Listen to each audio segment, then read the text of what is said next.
Okay, my name's Gemma Lloyd and I run an organisation called ACT UP, Acting Classes for Everybody, which encompasses short acting courses and presentation skills for the general public. I also produce theatre, I cast, and I'm involved currently in a music album. My original background was at Camberwell Art School, where I trained to be a metalworker and a ceramicist. I then worked in the film industry, worked at the Almeida Theatre, and finally worked my way back to working with actors.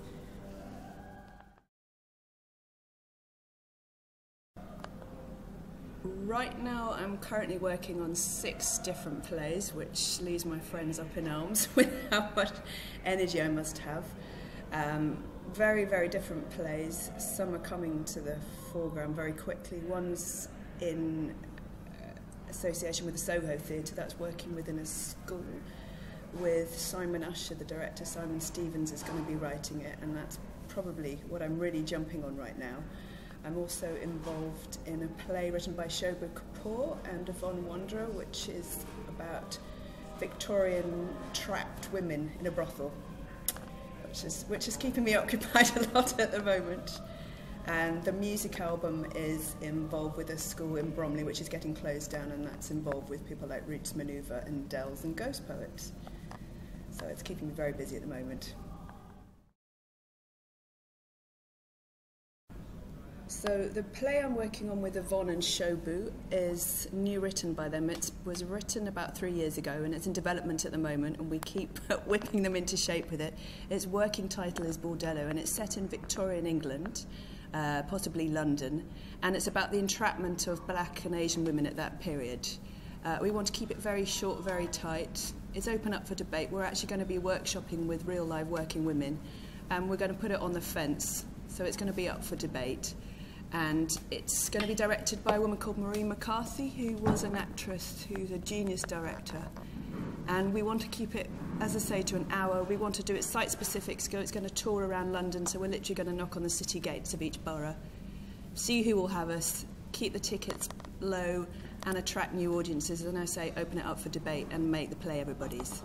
So that's currently one of the biggest projects I'm working on, keeping us busy. And very much, it's not at all necessarily aimed at women. It's just a play that we want to put out there and see what happens with it. And as I said, because we are going to be working with working women as well, we obviously want to protect those that are involved in it, but literally, I guess, you know, to let them tell their story, because it is the oldest profession, and I think we need to keep talking about it and possibly not be so prudish in this country. So that's possibly the reason, one of the reasons why we're producing this play.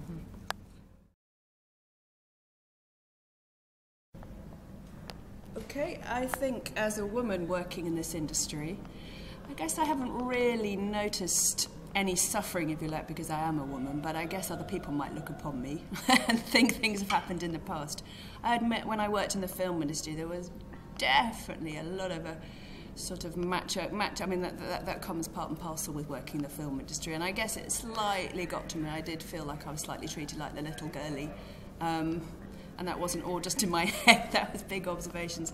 But I stuck that through, but I climbed up a tree and thought, actually, I'm going to go and set up ACT UP instead. Working in theatre, I don't feel I have to compete at all against men, but I guess, again, there might be hidden powers, forces going on. I guess I probably notice it more maybe if I'm very much in male company and I'm having to fend myself a little bit more. But my advice for anyone literally is to just charge. A little bit of a cliche, but we have only just got one life, and I think I used to be very much of the school. I used to sit in my kitchen and rant about why nobody knew what I was doing, and then actually clearly that's because I'm sitting in my kitchen ranting. So I think the best bet is actually, any advice for anyone is just jump out there. And I have a big thing about fear at the moment. I think working in the arts, we all have fear, but we should embrace it. We thrive on it. You know, without fear, we don't have the the momentum to go forward with what we want to do. So yeah, my strongest advice is just get out there, take yourself seriously but not too seriously, really, really, really go with your instinct, your gut. Obviously listen to the advice from others, but you've got to make those decisions yourself and just charge, and people will come towards you, things will gravitate towards you if you put yourself out there. And my biggest I guess the thing I really get off is enabling others, actually. I really like collaborating with people, so talking back to the project Bordello with Shobu and Yvonne, they sidled up to me to see if I wanted to produce it, and I was like, hell yeah, and I jumped on it, and it's just very exciting, and I really get off on the idea of enabling others and pushing it forward. So I do feel slightly like Miss Whiplash with Shobu and Yvonne at the moment, and they'll know what I'm talking about, but it's all coming together to be a nice little tight show. So yeah, for any woman wanting to do the same, I just think, yeah, take yourself seriously, but not seriously at all. It's a contradiction, I know, just put yourself out there.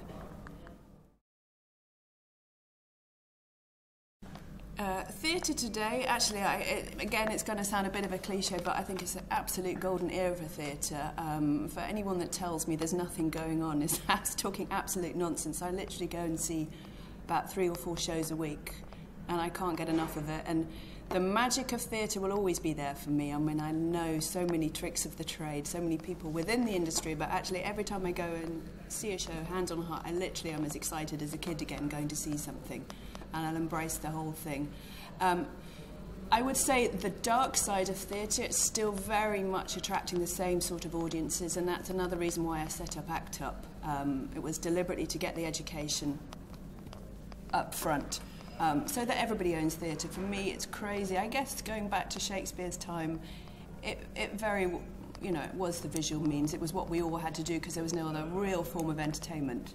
And I can't understand. Theatre is so immediate for me, and that's what's exciting about it. When I see an amazing actor grab me by the balls, metaphorically, that there's nothing like it at all. And I guess it could all go horribly wrong. So it's a kind of it is dangerous. It's a huge risk putting on theatre.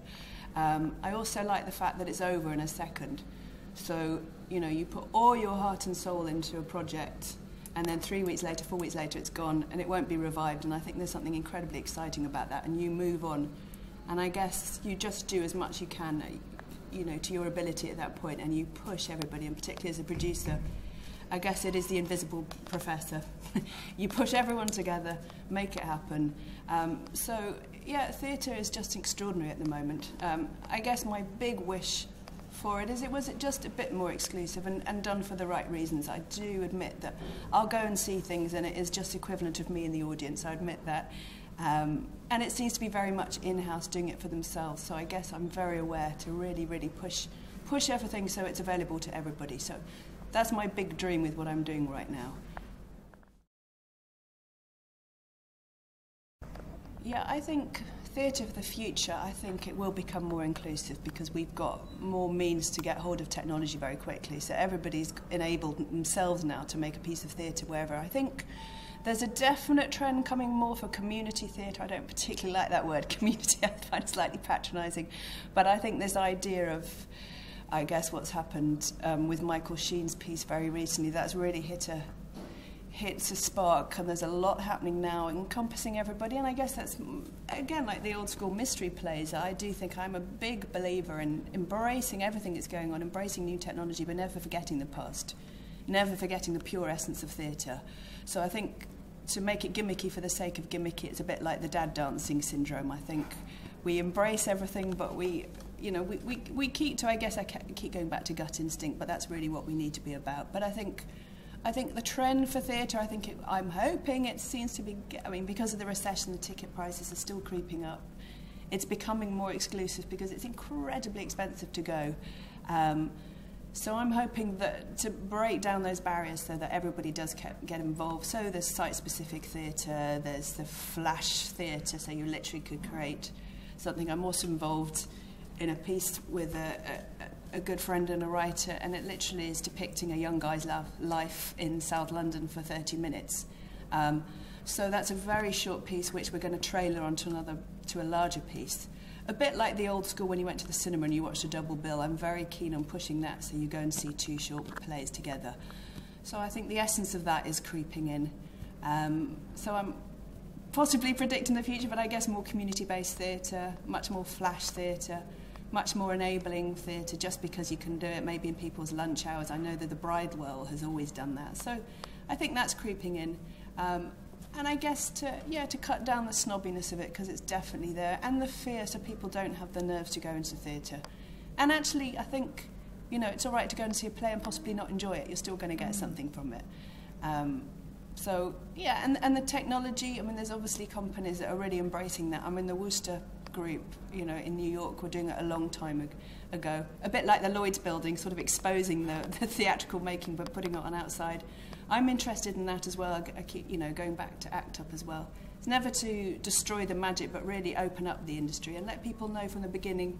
You know, a lot of people don't know what a producer does, so I'm very keen to expose that so everybody knows the essence of the makeup of a collaborative piece. So make it very equal, I guess, and I think that will be the future too with it.